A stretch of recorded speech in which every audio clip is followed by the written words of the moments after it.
근데 알고 봤더니 그 모이자라는 사이트가 있거든요. 그런데 보면은 한국 사람 등쳐먹는 방법 이런 거 막 공유하는 그런 글들이 올라와요. 막. 그때부터 저는 이제 조선족에 대한 야, 조선족은 이렇구나. 그런데 네, 저의 고정관념을 깨주신 분이 최은하 집사님이에요. 이야, 그렇군요. 그러니까 이게 신앙이 있으니까 신앙이 있으니까 아, 사람이 다르구나.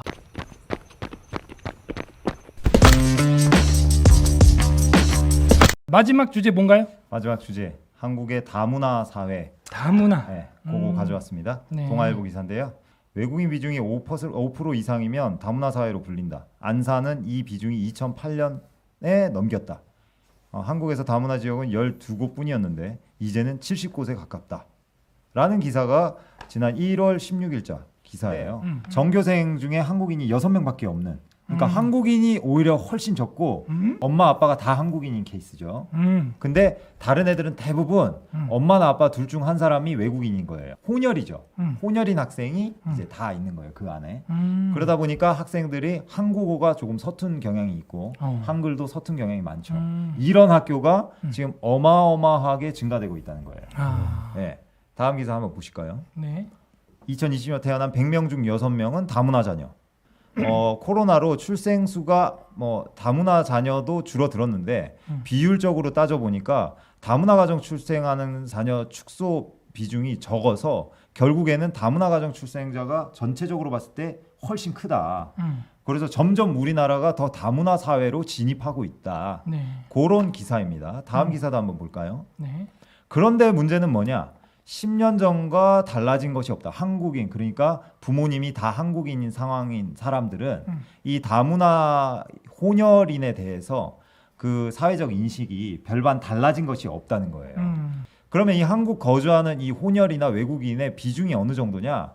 국가별로 봤을 때 주요 국적이 이제 중국 출신이에요. 44.2%. 그 다음이 베트남, 그 다음이 태국, 그 다음이 미국이에요. 대다수가 중국, 베트남, 태국인 거죠. 러시아도 물론 있습니다.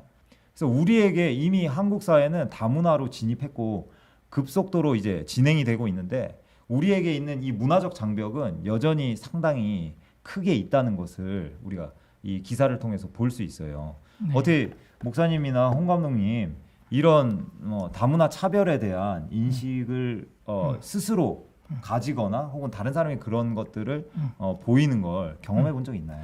저는 지금 일단 우리 국내에서도 이제 남북으로도 갈라져 있고 밑으로는 이제 영호남이 갈라져 있잖아요. 근데 저희 가정 분위기에서도 저희 아버지께서 이제 대체로 그 호남 쪽 분들하고는 별로 안 친했던 것 같아요. 근데 저는 뭐 장모님도 뭐 저같이 또 호남이긴 하지만은 대체로 자기가 경험한 그 경험이 어쩌면은 절대화가 돼가지고 고정된 관념들이 좀 생기지 않는가 그런 생각이 좀 들고 다문화도 마찬가지로 그런 것들이 어떤 경험 여러 경험들이 데이터로 나한테 체득이 되고 쌓이면서 그게 하나의 편견처럼 고정된 관념이 되는데 개인적으로 저는 지금까지 인생을 뭐 오래 안 살았지만도 통계학적인 거 아니냐 그렇게 보고 있습니다. 그래서 대체적으로 그쪽 사람들이 그렇다는 거고 그 인종들이 그런다는 거지 다 그렇다는 건 또 아니다. 예컨대 흑인들은 소리 아주 끝내주죠. 그리고 뭐 근육질이죠.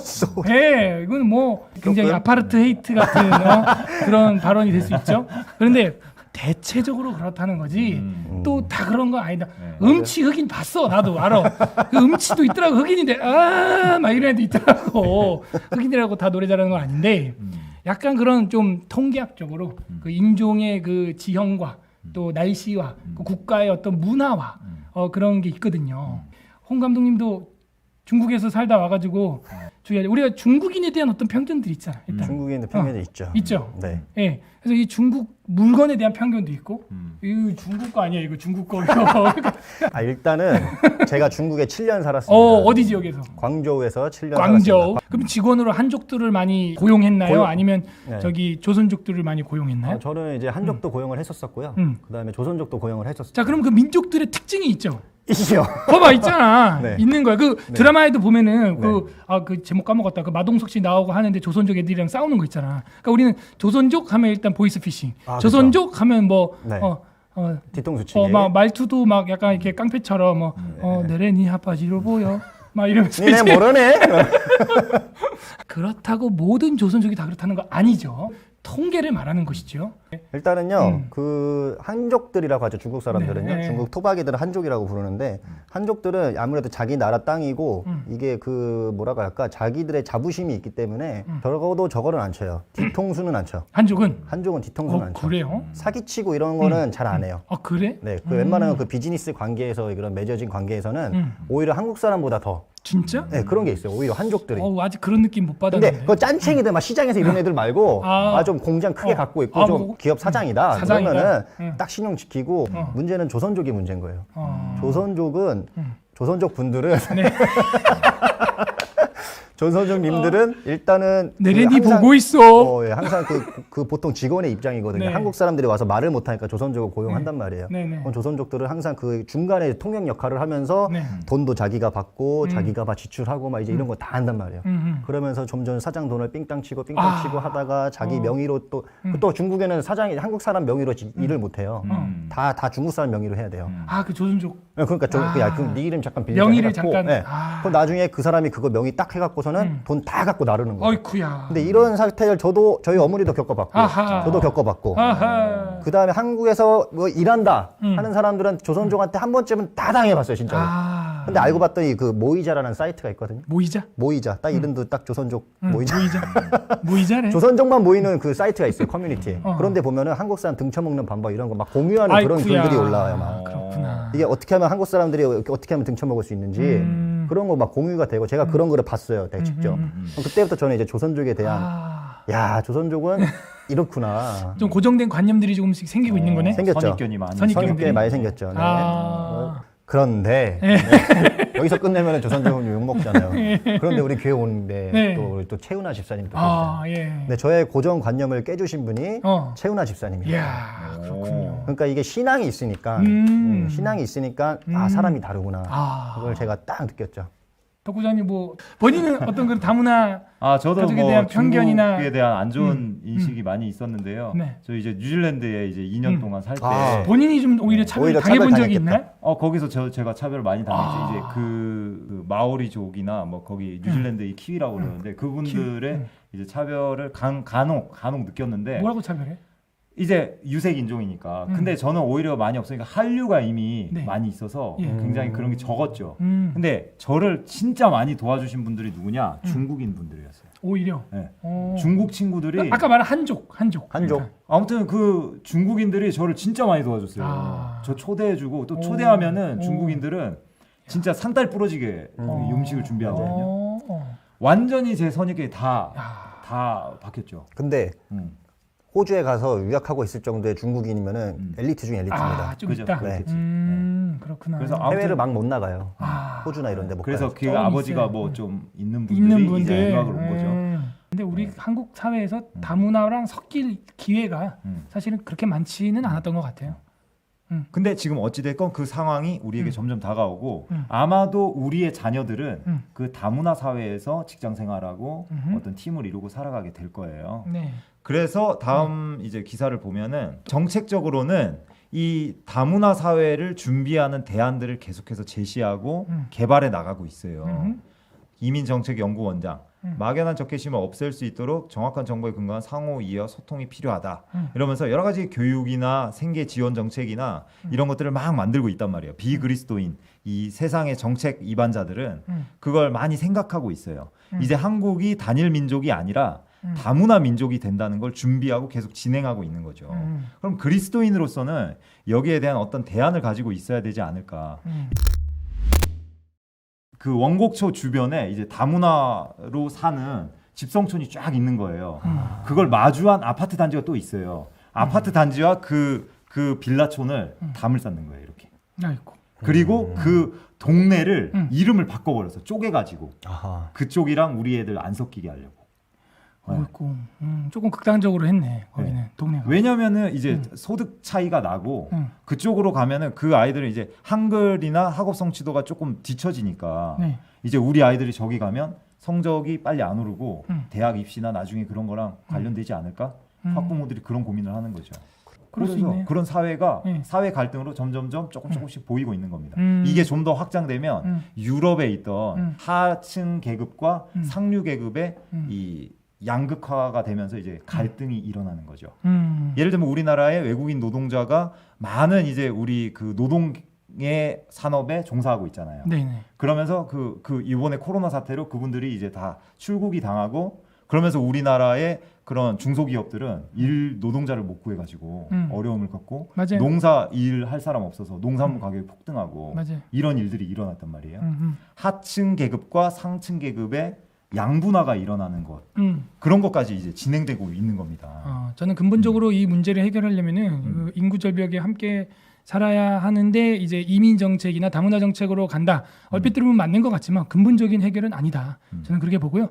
근본적인 해결은 자국민 안에서 다자녀들을 출산하게끔 우리 정부에서 이런 것들을 마련해야 그게 근본적인 해결이 된다. 저는 그렇게 봅니다. 그래서 다자녀를 낳으려면 어떻게 해야 되느냐. 지금 뭐 대선 후보들 또 어떤 또 정치인들이 내놓는 공약 중에도 공감되는 게 많아요. 어쩔 수 없이 생계 지원을 좀 전폭적으로 복지를 크게 확대해야 한다. 저는 그렇게 생각을 합니다. 그래서 다자녀들을 예를 들어서 공영 주차장을 아예 다 무료로 해준다든지, 그리고 다자녀들은 주택을 어떤 선점을 하는 데 있어서 아예 뭐 아이가 뭐 3명 이상 된다 여기 다 그러잖아요. 그러면은 아예 뭐 무상으로 뭐 20년 장기 전세를 그냥 준다. 아이가 3명이면, 아이가 4명이면 그 지구에 상관없이 강남이든 강북이든 상관없이 파격적으로 그렇게 해야 한다. 그리고 신혼부부들한테도 투룸 이상 무조건 뭐 한 5년까지는 무상으로 신혼부부들에게는 특공으로 그냥 100% 당첨으로 해준다. 일단의 조치를 하지 않고는 지금 0.85명의 저출산을 우리는 벗어날 수가 없다. 거의 허경영급인데요. 허경영은 1억씩 준대잖아. 1억씩. 그거는 뭐 자기 계산이 있는 것 같은데 지금 우리가 가까이 하고 있는 황교안 대표님만 하더라도 아이가 첫째가 있는 집은 매월 50만 원, 둘째까지 있으면 매월 뭐 150, 셋째가 있으면 매월 뭐 200이었나? 그리고 넷째까지 있으면 뭐 매월 300. 그러니까 매월. 저는 그 정도는 돼야 된다. 이렇게 봐요. 그래서 우리 국장님이 저한테 얘기했나? 포퓰리즘이 아니라 원래 이렇게 재정을 푸는 게 우파 정책 중에 또 하나거든요. 그래서 쓸 때는 확실하게 복지를 이렇게 써서 자녀를 키우는 게 부담이 안 되게 그렇게 좀 해야 되지 않는가 그런 생각을 해요. 예전에 그 입양하게 되면은 정부 지원이 있어요. 그러니까 일부러 입양을 많이 해서 아이들 가지고 뭐 장사하는 거 아니냐. 그래서 뭐 정인이법이나 뭐 이런 것들이 굉장히 뭐 소란스러웠는데 우리는 그런 뭐 아이를 낳는다고 뭐 크게 지원받는 것도 없지만 아이를 사랑해서 국가를 사랑해서 생명을 사랑해서 하나님 말씀에 순종해서 낳는 거잖아. 그러면은 그것을 국가에서 또 한 번 더 밀어주면은 하나님 때문에라도 지원 안 받아도 이렇게 낳는데 국가에서 지원해주면 제가 볼 땐 2배도 더 날 수도 있다. 어쩌면은 입양이라도 더 할 수 있다. 그래서 이건 국가적인 차원에서 좀 이걸 먼저 손을 쓰고 그 다음에 인구 절벽에 대한 이민 정책이나 다문화 정책도 좀 같이 해나가는 쪽으로 가야 되지 않을까 그런 생각을 합니다. 그런데 한편으로 문제가 뭐냐? 그런 많은 정책 하에라도 다자녀를 선택할 사람은 매우 제한적이나 전체 인구 분포에서 이런 어떤 가치가 있는 그리스도인이 아닌 경우에는 아무리 정책이 많이 나도 문화적으로 비혼 문화와 개인의 삶을 즐기는 문화가 팽배해지고 문명화가 진행될수록 이제 출산에 대해서 기피하는 성향이 커지고 어쩔 수 없는 대책으로 이 외국인을 받아들일 수밖에 없는 그런 상황이 돼 있고 지금 여러 가지 국가적인 시스템은 미국의 그런 시스템을 벤치마킹하는 걸로 가고 있어요. 왜냐하면 당장 지금 우리가 봐도 중소기업이나 공장에서 일할 사람이 없어요. 네. 그 사람이 있어야 돼. 없으면 우리나라가 돌아가지가 않아요. 그래서 그 제3세계의 인종들이 와야 된단 말이에요. 어쩔 수 없이 계속 와요. 그 속도는 계속해서 증가되는 거죠. 이거는 어느 정도 막을 수 없는 상황이에요. 그런데 미국 같은 경우는 우리보다도 출산율이 높아요. 1.5에서 2.0 이상 됩니다.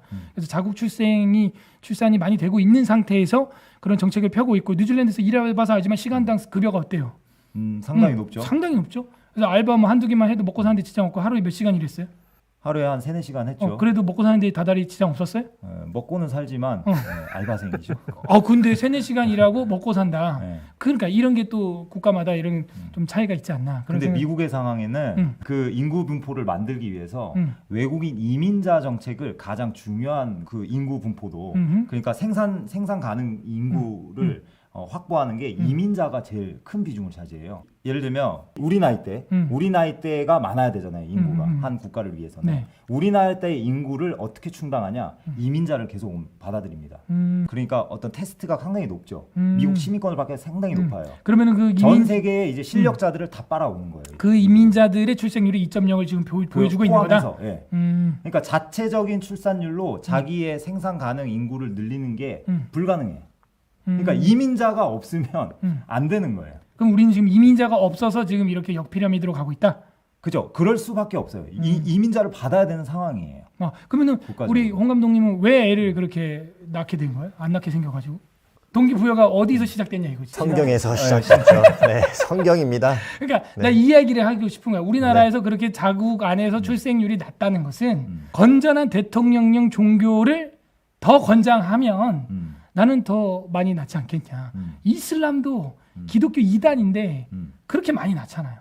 그래서 저는 오히려 뭐 이민 이런 거는 제2의 제3의 방식이고 미국 방식이 만약 그런 거라면 저는 그 제2의 3의 방식을 선택했다고 저는 말하고 싶고 더 근본적으로는 아예 우리 안에 그 성경이라고 하는 진리의 말씀에 따라서 국가에서 오히려 성경을 권장하고 옛날에 뭐 그냥 잘 살아보세 뭐 하나만 나 잘 살아보세 할 때도 하나만 낳잖아. 또 말 잘 듣고 그보다도 더 강력하게 하나님이 보호하사 우리나라면서 애국가를 부르면 그런 대통령령 종교 기독교를 좀 더 왕성하게 마을 곳곳에 실피추처럼 퍼져 있는 이 교회를 국가가 협력해서 자녀를 많이 출생할 수 있도록 성경을 마음껏 가르치고 그것이 하나님의 복이라는 것을 좀 가르칠 수 있도록 교회와 종교, 기독교를 더 활성화하는 일에 나라가 오히려 더 자유를 준다면 저는 아이들 출생은 더 많이 늘어나지 않겠냐. 네. 이슬람보다도 더. 맞아요. 저도 거기에 동감합니다.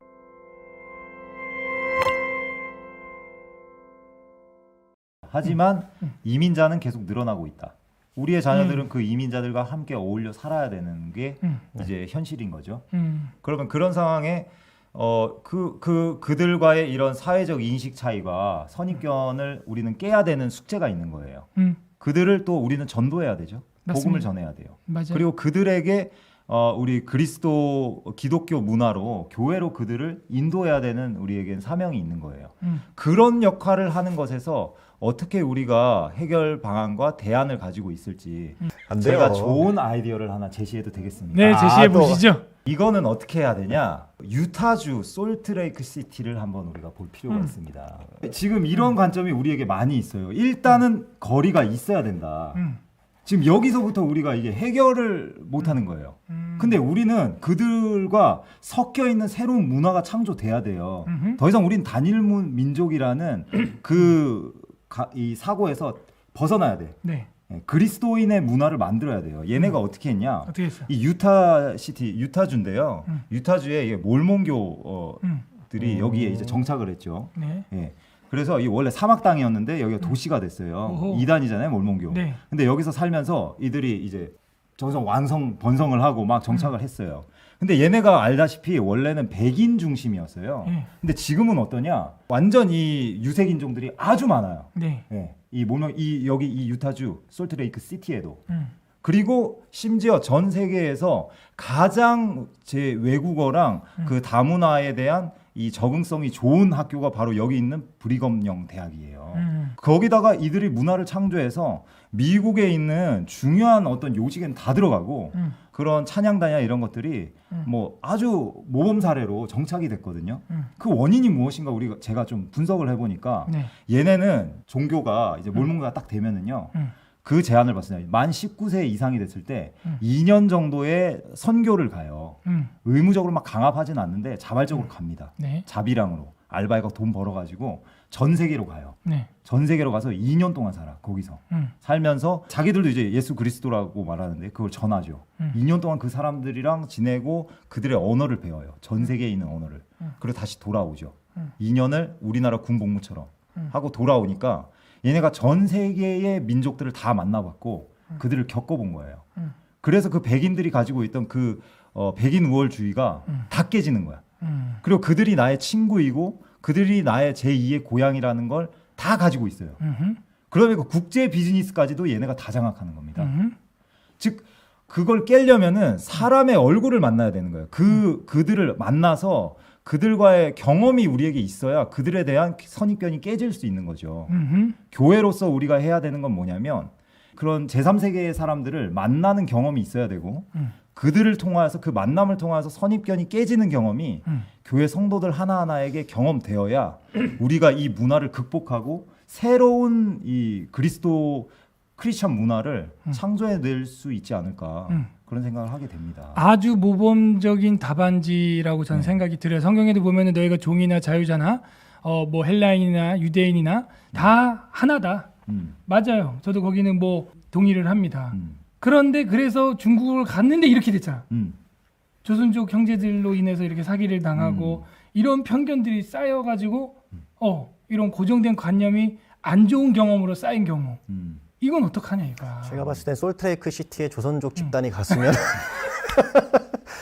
어떻게 됐을지 모른다 상황은. 그러니까 저도 주변에 멋진 조선족 목사님들 계세요. 우리 총신대학교에도 중국어 신대원 MDB 과정이 따로 있고요. 거기 조선족 우리 형제자매들 한족 친구도 여자 전도사님도 있어요.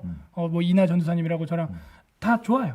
같이 활동도 했고 다 그렇다는 거 아니죠. 그런데 그 도시에 갔다 온 사람들의 느낌이라는 것은 이것도 편견을 깨러가는 건데 원래 우리 덕구자님 말로는 그들이랑 얼굴을 대면하고 웃고 울고 희노애락을 같이 하다 보면 똑같은 인간이구나. 그 인간 애를 느끼고 말이죠. 그러면 최고 좋죠. 모범 답안이라니까.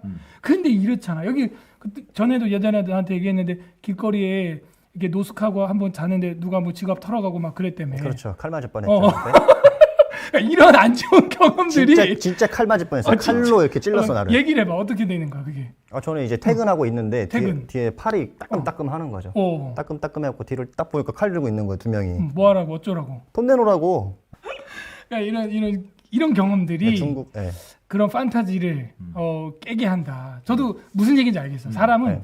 우리도 한국 사람도 그러잖아요. 문자로 하는 것보다 얼굴 한번 보고 얘기하는 게 훨씬 화통하고 오해도 없고 관계가 원활해지는 것처럼 뭐 다른 나라 사람이라고 해서 뭐 다 뭐 다르겠어요. 똑같이 인간이죠.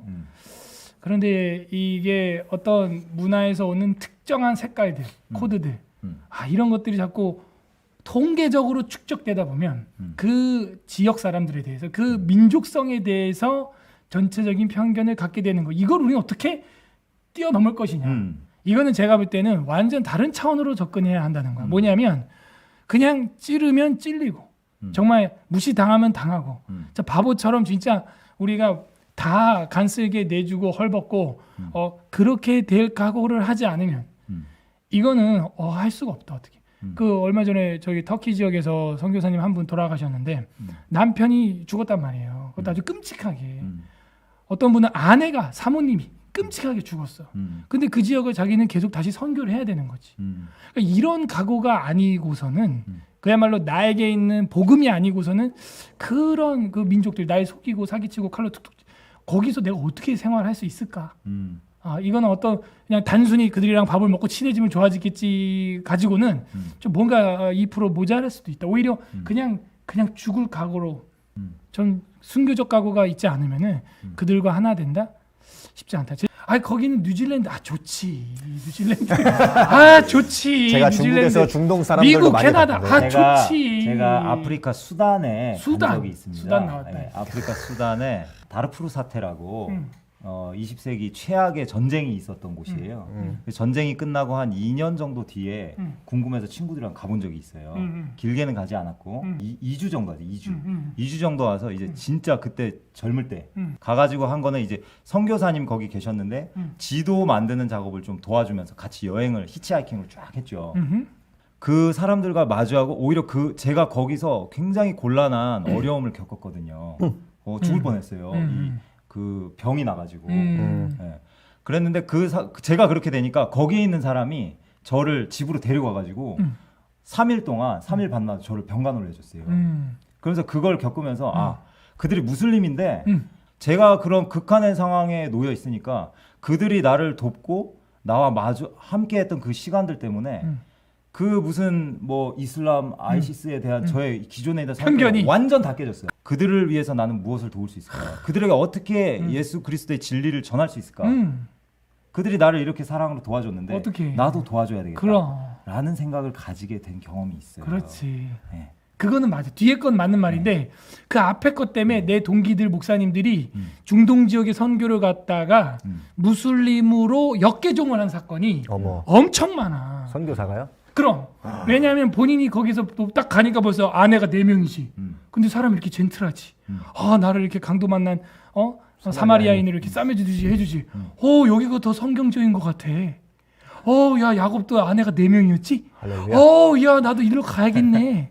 와 여기 야곱의 우물인데. 내가 볼 때 문화도 문화인데 종교적 전도 포교 전략 아닐까? 아 그거 뭐 그런 거보다 응. 사막지대에 그런 외국 이방인이 왔을 때 그들을 도와줘야 된다라는 마음이 그들에게 있는 거예요. 예. 아브라함이 그렇게 도와주는 그런 선한 마음이 그들에게도 있는 거죠. 저 사람 약한 사람 도와줘야 된다는 마음이 실제로 제가 사귀었던 무슬림 친구들은 그런 착한 친구들이 엄청 많아요.